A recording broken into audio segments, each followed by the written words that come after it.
Good day, everyone. I am Dr. Mary, a doctor from MJ Judy Medical.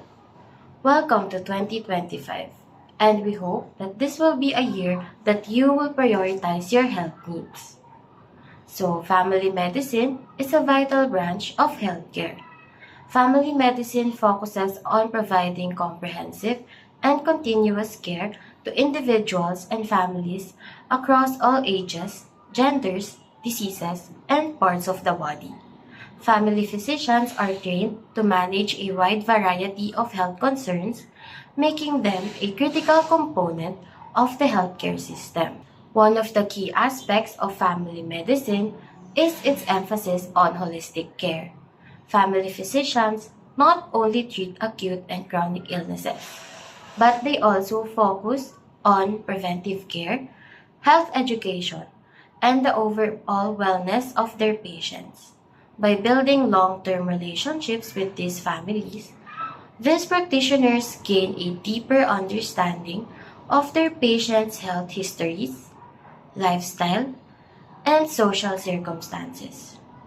These allow the doctors to offer tailored recommendations and care. Family medicine practices often serve as the first point of contact in the healthcare system. This means that our family physician doctors play a crucial role in coordinating comprehensive care and referrals to specialists when needed or necessary. They also handle a wide array of services, which includes number one, routine checkups and immunizations. Preventive care is a cornerstone of family medicine, helping to catch potential health issues early on. Number two would be the management of chronic conditions. Family physicians help patients manage ongoing health issues such as diabetes, hypertension, and asthma. Would be the acute care.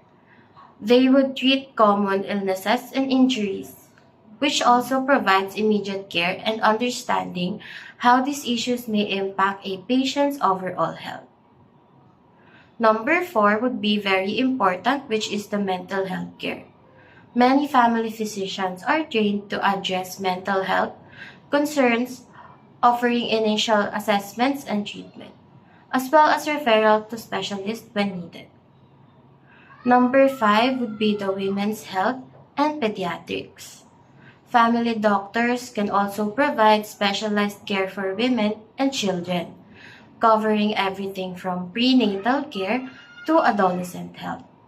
Overall, family medicine is essential for fostering healthier communities by providing accessible, comprehensive care that addresses the physical, emotional, and social needs of patients and their families.